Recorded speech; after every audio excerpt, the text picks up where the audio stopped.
बांग्लादेश को शायद सपने में भी अंदाजा नहीं था कि भारत के पूर्वोत्तर राज्यों को अस्थिर करने की साजिश और अपने ही देश में हिंदुओं पर लगातार किए जा रहे अत्याचार एक दिन उसी के लिए सबसे बड़ा सिरदर्द बन जाएंगे। जिस आग को बांग्लादेश के अंदर एक अत्याचार जानबूझकर भड़काया गया, वही आग अब ढाका की दीवारों तक पहुंच चुकी है। हालात इस कदर बदल चुके हैं कि हिंदुओं के खिलाफ जारी हिंसा अब सिर्फ बांग्लादेश का आंतरिक मामला नहीं रही, बल्कि यह मुद्दा भारत की दहलीज पार कर सीधे यूएन और अमेरिका के दरवाजे तक पहुंच चुका है। इस पूरे घटनाक्रम में बांग्लादेश खुद को भारत के शिकंजे में फंसा हुआ महसूस कर रहा है।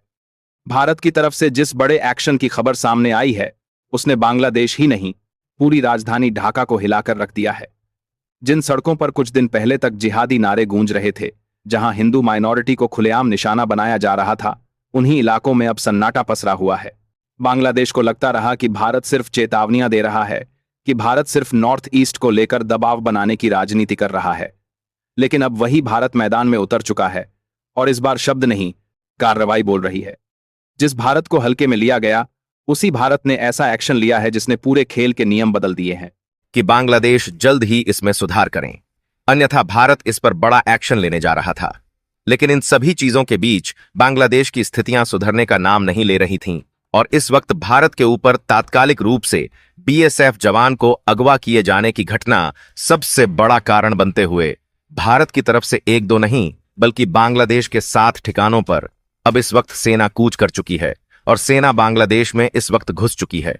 और यह भारत का अब तक का सबसे बड़ा एक्शन है, जिसने न सिर्फ बांग्लादेश बल्कि यहां से लेकर के वॉशिंगटन तक की नींव हिला दी है। और इस पूरे घटनाक्रम के बीच मोहम्मद यूनुस देश छोड़ करके भाग चुके हैं। जी हां, बड़ी खबर आ रही है। मोहम्मद यूनुस इस वक्त अपने देश से खुद गायब हो रहे हैं और इस वक्त घटनाक्रम ऐसा बन चुका है कि इस वक्त पूरे के पूरे बांग्लादेश में सन्नाटा पसर चुका है। हाल यह बन चुका है जो बांग्लादेश अब से चंद घंटे पहले जिसे यह लग रहा था कि भारत आखिर क्या करने वाला है, भारत उसका क्या ही बिगाड़ लेगा, अब वही बांग्लादेश जो अब तक लगातार भारत के खिलाफ बयानबाजी कर रहा था, पूरी तरीके से इस वक्त स्तब्ध रह चुका है। भारत की तरफ से इतना बड़ा एक्शन लिया जाएगा इस बात का अंदाजा नहीं था। दरअसल भारत को लगातार वार्निंग देने के बावजूद भारत इस पर काफी लंबे समय से चुप दिखाई दे रहा था। लेकिन शायद वो ये भूल चुका था कि भारत अब वो नहीं रहा जो पहले शांत रहता था। लेकिन अब भारत बदल चुका है। भारत वो है जो इस वक्त स्थिति को पूरी तरीके से समझते हुए सबसे पहले अपने तभी सभी ठिकानों और चिकन नेक को पूरी तरीके से कंट्रोल में लेने के बाद भारत ने यह बहुत बड़ा एक्शन लिया है। और इसको लेकर के भारत के जो आर्मी चीफ है उनकी तरफ से भी बहुत बड़ा बयान सामने आ चुका है।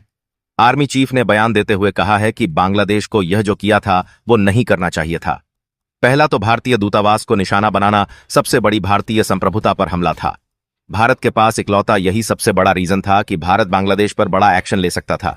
लेकिन इसके बाद बांग्लादेश की दूसरी सबसे बड़ी गलती बीएसएफ जवान को निशाना बनाने की गई और इस वक्त हम पूरी तरीके से छूट मिल चुकी है। और उन्होंने यह भी कहा कि शुरुआत बांग्लादेश ने की है, लेकिन खत्म अब इस पूरे घटनाक्रम को भारत करने जा रहा है। और क्या है इस वक्त पूरी खबर, भारत ने किन किन 7 ठिकानों पर इस वक्त धावा बोला है भारतीय सेना ने, और वो ठिकाने कितने अहम हैं न सिर्फ बांग्लादेश के लिहाज से बल्कि भारत और बांग्लादेश की यह सबसे सेंसिटिव बॉर्डर भी मानी जाती है। बताएंगे उन जगहों के और इस वक्त क्या हालात बन चुके हैं, भारतीय सेना किन अग्रिम मोर्चों पर इस वक्त तैनात की गई है और यह अग्रिम मोर्चे पर इस वक्त बांग्लादेश के क्या हालात बन चुके हैं। साथ ही इस वक्त घुसपैठ को लेकर के बड़ी खबर सामने आई है, जिसमें भारतीय सेना ने न सिर्फ घुसपैठियों को धो दबोचा है बल्कि कई को मार भी गिराया गया है। इस वक्त अलर्ट की स्थिति पूरे टॉप पर पहुंच चुकी है और क्या इस वक्त की स्थिति बनी है, पूरी जानकारी आपको मिलने वाली है। तो चैनल पर बने रहें, वीडियो को लाइक और चैनल को अगर अभी तक आपने सब्सक्राइब नहीं किया तो सबसे पहले चैनल को सब्सक्राइब कर लें और बेल आइकन को जरूर दबा लीजिएगा ताकि इससे जुड़ी खबर अपडेट आप तक सबसे पहले पहुंचती रहे। दोस्तों, लगातार लगभग 3 दिनों के बाद भी बांग्लादेश में हालात नहीं सुधर रहे हैं। हाल यह बन रहा है कि अलग अलग जगहों से जो तस्वीरें आ रही हैं वो साफ बता रही हैं, चाहे ढाका हो या फिर बांग्लादेश का पंचगढ़ हो या फिर सिलहट का क्षेत्र हो या फिर बांग्लादेश के इंटरनल कोर का वो इलाका जहां पर सबसे ज्यादा ताकत मजबूत होती है, वहां पर लगातार इस वक्त हिंदुओं को निशाना बनाया जा रहा है। एक के बाद एक कई बड़े नेताओं को जो भारत के समर्थक नेता माने जाते थे, उन नेताओं को भी निशाना बनाते हुए उनके घरों पर हमले किए जा रहे हैं, उनके घर पर आगजनी की जा रही है। और हाल में आई खबर ने एक बड़े नेता के घर में उनको घुसकर गोली मारने की घटना सामने आ रही है। जिसके बाद से यह मामला और भी ज्यादा तूल पकड़ता हुआ नजर आ रहा है। पूरे वर्ल्ड की, पूरी दुनिया की नजरें इस वक्त बांग्लादेश पर टिकी हुई हैं। सबसे बड़ी बात यह है कि भारत ने इस वक्त जो एक्शन लिया है, इसकी उम्मीद जरा से भी 1% किसी को भी नहीं थी। भारत ने दरअसल पिछले 48 घंटे पहले ही यूएन में बांग्लादेश में जिस तरह से हिंदुओं पर अत्याचार हो रहा है, इस घटना को लेकर के सवाल उठाते हुए कई बड़ी बात साफ करते हुए कहा था कि बांग्लादेश में हालात बेकाबू हो चुके हैं और स्थिति ऐसी बनी हुई है कि भारत के लिए यह बड़ा थ्रेट बनते हुए दिखाई दे रहे हैं। दरअसल बांग्लादेश की तरफ से लगातार अपनी आंतरिक राजनीति को चमकाने के लिए कई नेता भारत के खिलाफ बड़े भड़काऊ बयानबाजी कर रहे थे। दरअसल यह बात सिर्फ बयानबाजी तक नहीं थी, बल्कि इसके खिलाफ एक बहुत बड़ा गुट भी इकट्ठा किया जा रहा था, ताकि भारत के पूर्वोत्तर राज्य यानी कि नॉर्थ ईस्ट, जिन्हें हम 7 सिस्टर बोलते हैं, उन्हें भारत से अलग करने की बात कही जा रही थी। साफ देखा जा रहा था कि भारत के चिकन नेक को लेकर के बांग्लादेश लगातार भारत को टॉर्चर करने की कोशिश कर रहा था। बांग्लादेश लगातार चीन की गोद में बैठ करके भारत को निशाना बनाए जाने की बात कर रहा था और लगातार चीन की तरफ से 7 सिस्टर के उस सबसे वीक पॉइंट, या फिर यूं कह लीजिए भारत के चिकन्ने को चीन को दिखाने की कोशिश, और चीन पर यहां पर चीन को तैनातगी तक की बातें सामने आ रही थीं, जिसके बाद भारत की तरफ से इस पर बड़ा एक्शन लिया गया है। दरअसल भारत को लेकर के साफ है कि ऐसे ही जनाधार तैयार करना बांग्लादेश की एक बड़ी सोची समझी रणनीति थी। अभी आपको लग रहा होगा कि अभी हाल में 3 दिन से यह घटनाएं शुरू हुई हैं, लेकिन असल में इन घटनाओं की आधार और इन घटनाओं की तैयारी काफी लंबे समय से चल रही थी। जिस तरह से शेख हसीना को पदोचित करके उन्हें देश से निर्वासित करके उन पर मौत की सजा सुनाई गई थी, वैसे ही हालात इस वक्त बन चुके हैं।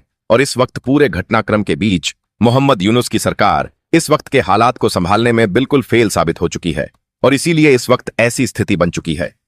दरअसल भारत ने साफ करते हुए 48 घंटे पहले ही पीएमओ की तरफ से वार्न किया गया था कि बांग्लादेश अपनी स्थिति को संभालता नहीं है तो भारत इस पर बड़ा एक्शन करेगा। और भारत के इन पूरे घटनाक्रम और भारत की पूरी चेतावनी के बावजूद बांग्लादेश ने आखिरकार वही गलती कर दी जो उसे नहीं करनी चाहिए थी। भारतीय बीएसएफ जवान को निशाना बनाए जाने की वो गलती उसकी सबसे बड़ी साबित हुई है। और इस वक्त भारत ने बांग्लादेश के साथ सीमा साझा करने वाले सबसे अहम 7 ठिकानों पर अपनी सैन्य कार्रवाई की है और यह कार्रवाई इतनी ताकतवर है जो कि आगे हम आपको बताएंगे।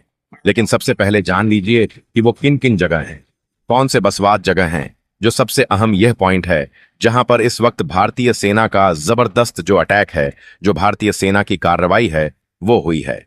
बता दें कि एक सबसे पहला नाम आता है पंचगढ़, जो भारत के पश्चिम बंगाल से सटा हुआ सबसे अहम इलाका माना जाता है, जहां पर 3 बीघा कॉरिडोर और साथ ही सीमावर्ती ग्रामीण इलाके लगते हैं। अवैध घुसपैठ और तस्करी के लिए सबसे अहम क्षेत्र है, जहां से बांग्लादेश से बड़ी तस्करी और अवैध घुसपैठ होती है।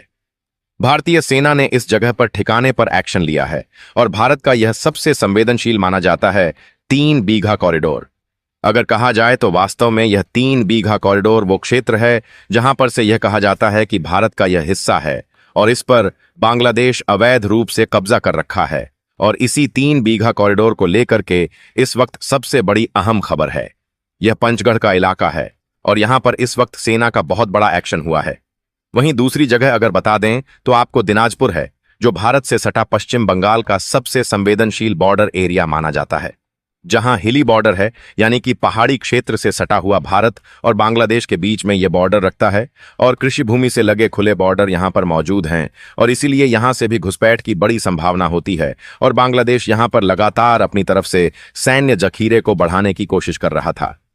तीसरा नाम है लाल मोरिनीहाट। जी हां, यह लाल मोरिनीहाट पश्चिम बंगाल के संवेदनशील बॉर्डर एरिया है, जो नदी आधारित सीमा क्षेत्र है, यानी कि इससे भारत और नदी का जो रास्ता है उससे सीमा यहां पर निर्धारित होती है और मानसून में यहां पर बेहद कठिन और दुर्गम हो जाता है। ऐसी स्थिति में मानसून की स्थिति में यहां पर बहुत दुर्गम रास्ता हो जाता है और ठंड की स्थिति जो इस वक्त लगातार है, यहां पर भी ऐसी स्थिति में भी तस्करी की स्थितियां गतिशील बहुत ज्यादा होती हैं। वहीं चौथे जगह है कुरीग्राम, भारत से सटा असम का वह संवेदनशील बॉर्डर एरिया जिसे भारत ने पूरी तरीके से 24 घंटे पहले सील कर दिया था।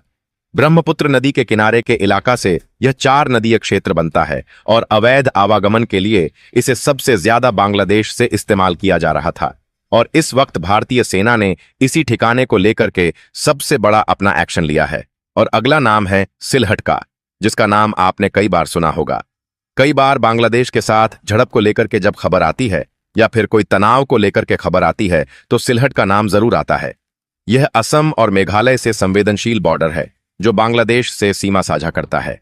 पहाड़ी और जंगल का वो क्षेत्र है यहां जहां बिहड़ इलाके और सीमित सड़क संपर्क मौजूद है।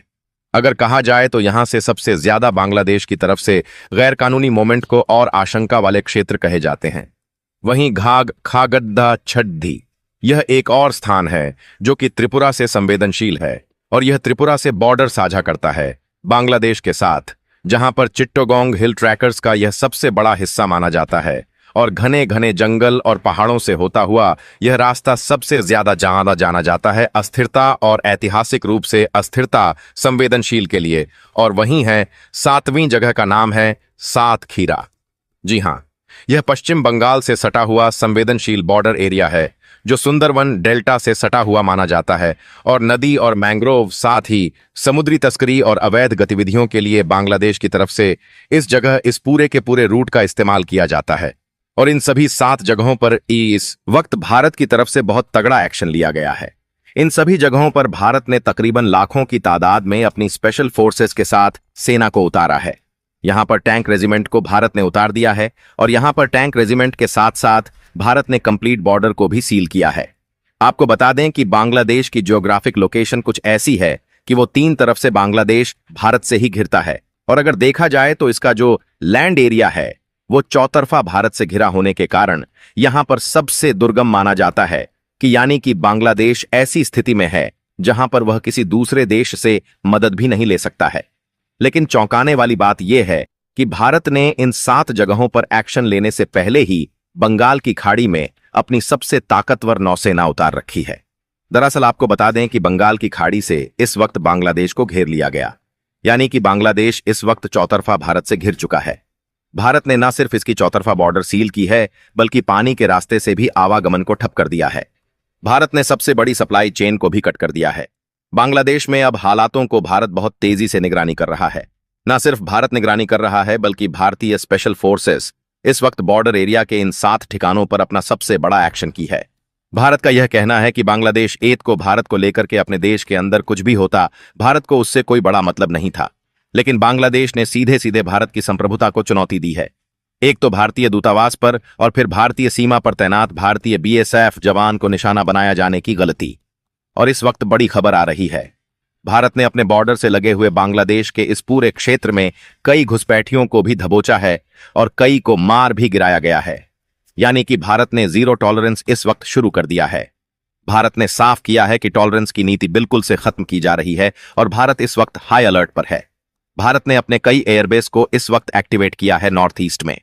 भारत के हमारे असम में बने और पश्चिम बंगाल में तैनात हमारे वो एयरबेस जो अब तक इसमें सिर्फ निगरानी और यहां कहा जाए तो डेली रूटीन के रूप में काम कर रहे थे, उन्हें फुल्ली एक्टिवेटेड मोड पर डाल दिया गया है।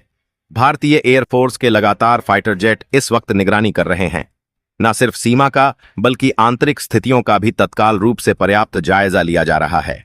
भारत ने कहा है कि ऐसी स्थिति में भारत पूरी तरीके से मुस्तैद है और अगर बांग्लादेश की तरफ से एक भी कोशिश अब पलटवार करने की कोशिश की जाती है, जो भारत ने इन 7 जगहों को निशाना बनाया है, उसके एवज में तो अब बांग्लादेश को इसका और भी बहुत बड़ा खामियाजा भुगतना पड़ेगा, जो कि बांग्लादेश के लिए और भी ज्यादा घातक और नुकसानदायक होने जा रहा है। भारत ने न सिर्फ अल्टीमेटम दिया है बल्कि भारत ने साफ करते हुए कहा है कि हिंदुओं को निशाना बनाए जाने की नीति अगर नहीं ठप होती है तो भारतीय सेना आंतरिक हिस्सों तक भी अपनी मॉक ड्रिल और अपने एक्सरसाइज के साथ ही आगे बढ़ सकती है। यानी कि भारत पूरी तरीके से तैनात है और भारत ने साफ करते हुए कहा है कि इस पर कोई टॉलरेंस नहीं किया जाएगा। ये ऐसी स्थित चिटियाओं से लेकर के पूरे 7 जो जगह हैं इन पूरे ब्लॉक कर दिया गया है और भारत ने यह भी कहा है कि आने वाले समय में भारत की तरफ से इस पर और बड़ा एक्शन होने जा रहा है। यानी कि अभी तो भारत ने सिर्फ 7 जगहों को टारगेट किया है, लेकिन अभी अगला एक्शन भारत का इससे भी बड़ा और घातक होने जा रहा है। लेकिन इन सभी खबरों के बीच में बांग्लादेश की आंतरिक स्थिति अब और डंबलडोल होती दिखाई दे रही है। हाल यह बन रहा है कि एक तरफ तो यूनुस गायब हो गए हैं और दूसरी तरफ बांग्लादेश में लगातार जो सत्ता पक्ष है उसके सांसदों को भी टारगेट किया जा रहा है। यानी कि ऐसी स्थिति बन चुकी है जहां ना तो कोई मजहब बचा है, ना ही कोई लोगों के अंदर मानवता बची है और ना ही वहां सेना इन लोगों तक कंट्रोल कर पा रही है। क्योंकि असल में यह सब कुछ इस वक्त आतंकी गठबंधनों की तरफ से पूरा स्पॉन्सर्ड स्थिति बन चुकी है। भारत के इस अभूतपूर्व एक्शन के बाद पूरे दक्षिण एशिया की रणनीतिक तस्वीर एक झटके में बदल चुकी है, और जिस तरह से भारत ने सीमित लेकिन निर्णायक सैन्य दबाव बनाते हुए यह साफ कर दिया है कि अब चेतावनियों का दौर खत्म हो चुका है, उससे बांग्लादेश की आंतरिक सत्ता संरचना पूरी तरह चरमरा गई है। ढाका से लेकर सीमावर्ती जिलों तक प्रशासनिक मशीनरी ठप पड़ती दिखाई दे रही है। सुरक्षा बलों के भीतर असमंजस की स्थिति है और राजनीतिक नेतृत्व या तो भूमिगत हो चुका है या फिर देश छोड़ने की तैयारी में लगा हुआ है। वहीं दूसरी ओर भारत के इस कदम ने वैश्विक कूटनीति में भी हलचल मचा दी है, क्योंकि वॉशिंगटन, बीजिंग और मॉस्को तीनों ही इस पूरे घटनाक्रम को अपने अपने हितों के चश्मे से देख रहे हैं। अमेरिका के लिए यह स्थिति इसलिए भी असहज बन गई है क्योंकि एक तरफ वह मानवाधिकारों की बात करता है और दूसरी तरफ बांग्लादेश में अल्पसंख्यकों पर हो रहे अत्याचारों पर उसकी चुप्पी अब सवालों के घेरे में आ चुकी है।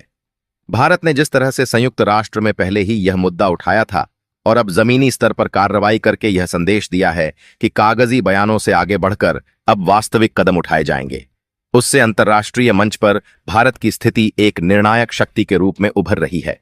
वहीं बांग्लादेश के भीतर हालात इतने तेजी से बिगड़े हैं कि कई इलाकों में स्थानीय प्रशासन पूरी तरह गायब हो चुका है।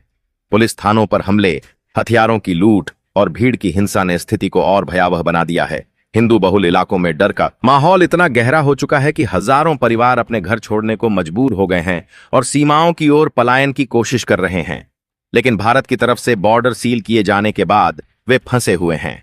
इस मानवीय संकट ने बांग्लादेश की सरकार की नाकामी को पूरी दुनिया के सामने उजागर कर दिया है। वहीं भारतीय सेना की तैनाती और लगातार निगरानी ने यह साफ कर दिया है कि भारत अब किसी भी कीमत पर अपने नागरिकों, अपने जवानों और अपने रणनीतिक हितों से समझौता नहीं करेगा। चिकन नेक जैसे संवेदनशील इलाके को लेकर वर्षों से जो आशंकाएं जताई जाती रही थीं, अब भारत ने उन्हें केवल आशंका नहीं रहने दिया, बल्कि जमीनी नियंत्रण और सैन्य तैयारियों के जरिए यह दिखा दिया कि इस कॉरिडोर पर किसी भी तरह की साजिश को सफल नहीं होने दिया जाएगा। बांग्लादेश की तरफ से चीन के साथ बढ़ती नजदीकियों और उत्तर पूर्व भारत को लेकर दिए गए उकसावे भरे बयानों का जवाब भारत ने शब्दों से नहीं बल्कि रणनीतिक घेराबंदी से दिया है। बंगाल की खाड़ी में नौसेना की सक्रियता और उत्तर पूर्व में वायुसेना के बेस का फुल ऑपरेशनल मोड में जाना यह संकेत देता है कि भारत ने बहुस्तरीय तैयारी कर रखी है। इस पूरे घटनाक्रम में सबसे दिलचस्प पहलू यह है कि बांग्लादेश के आम नागरिकों के बीच भी अब यह सवाल उठने लगे हैं कि आखिर उन्हें ऐसी स्थिति में किसने धकेला। सोशल मीडिया और वैकल्पिक मीडिया चैनलों के जरिए यह चर्चा तेज हो रही है कि कट्टरपंथी ताकतों और सत्ता के संरक्षण ने देश को किस कगार पर ला खड़ा किया है।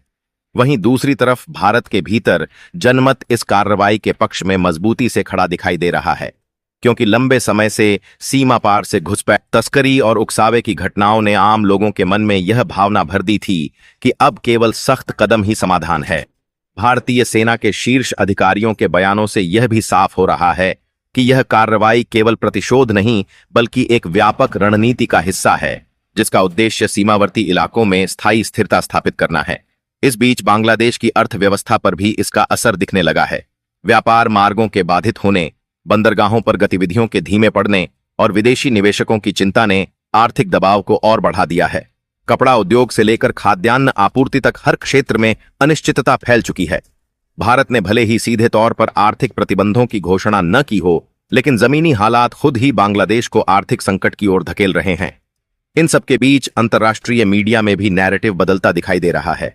जहां पहले भारत से संयम बरतने की अपील की जा रही थी, वहीं अब यह स्वीकार किया जा रहा है कि बांग्लादेश की स्थिति आंतरिक रूप से इतनी बिगड़ चुकी थी कि किसी न किसी रूप में हस्तक्षेप अपरिहार्य हो गया था। यह पूरा घटनाक्रम केवल दो देशों के बीच का तनाव नहीं रह गया है, बल्कि यह इस बात का संकेत बन चुका है कि दक्षिण एशिया में शक्ति संतुलन किस दिशा में जा रहा है और आने वाले समय में क्षेत्रीय राजनीति किस तरह नया आकार ले सकती है। भारत के इस कदम ने यह स्पष्ट कर दिया है कि वह अब प्रतिक्रियात्मक नीति से आगे बढ़कर सक्रिय और निर्णायक नीति पर चल पड़ा है, और यही बदलाव आने वाले दिनों में पूरे क्षेत्र की दिशा तय करने वाला है।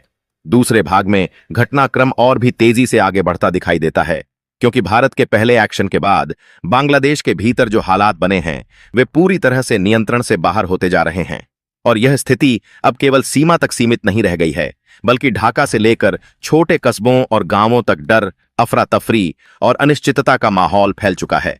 भारतीय सेना के एक्शन के तुरंत बाद बांग्लादेश की आंतरिक सुरक्षा एजेंसियों में हड़कंप मच गया। कई जगहों पर सेना और अर्धसैनिक बलों को सड़कों पर उतारना पड़ा, लेकिन इसके बावजूद भी भीड़ को नियंत्रित करना मुश्किल होता जा रहा है।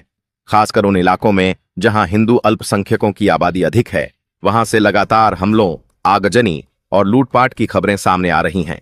भारत की तरफ से साफ संदेश दिया जा चुका है कि यह कार्रवाई केवल चेतावनी नहीं, बल्कि एक निर्णायक संकेत है, और अगर हालात नहीं सुधरे तो आने वाले समय में कदम और भी कठोर हो सकते हैं। इसी बीच अंतर्राष्ट्रीय स्तर पर भी इस पूरे घटनाक्रम को लेकर हलचल तेज हो गई है। संयुक्त राष्ट्र में आपात बैठक की मांग उठने लगी है। कई मानवाधिकार संगठनों ने बांग्लादेश में अल्पसंख्यकों की सुरक्षा को लेकर गंभीर चिंता जताई है। वहीं भारत ने अपने रुख को पूरी मजबूती से रखते हुए कहा है कि यह मामला केवल आंतरिक नहीं रह गया था, बल्कि सीधे तौर पर भारत की संप्रभुता और नागरिकों की सुरक्षा से जुड़ चुका था। बांग्लादेश की अंतरिम सरकार पर दबाव लगातार बढ़ता जा रहा है, क्योंकि एक तरफ भारत की सैन्य और कूटनीतिक सख्ती है, तो दूसरी तरफ देश के भीतर विरोध प्रदर्शन और सत्ता के खिलाफ आवाजें तेज होती जा रही हैं। कई जगहों पर सरकार समर्थक और विरोधी गुट आमने सामने आ गए हैं, जिससे हालात और बिगड़ते जा रहे हैं। इसी बीच यह खबर भी फैल चुकी है कि भारत ने अपनी खुफिया एजेंसियों को पूरी तरह से सक्रिय कर दिया है और सीमा पार से होने वाली हर गतिविधि पर कड़ी नजर रखी जा रही है। ड्रोन और सैटेलाइट निगरानी के जरिए हर छोटे बड़े मूवमेंट को ट्रैक किया जा रहा है। भारतीय नौसेना की मौजूदगी बंगाल की खाड़ी में अब और मजबूत कर दी गई है, जिससे बांग्लादेश के समुद्री रास्तों पर भी दबाव साफ दिखाई दे रहा है। बांग्लादेश के व्यापारिक गलियारों पर असर पड़ने लगा है। आयात निर्यात में रुकावटें सामने आ रही हैं और इसका सीधा असर आम लोगों की जिंदगी पर पड़ने लगा है।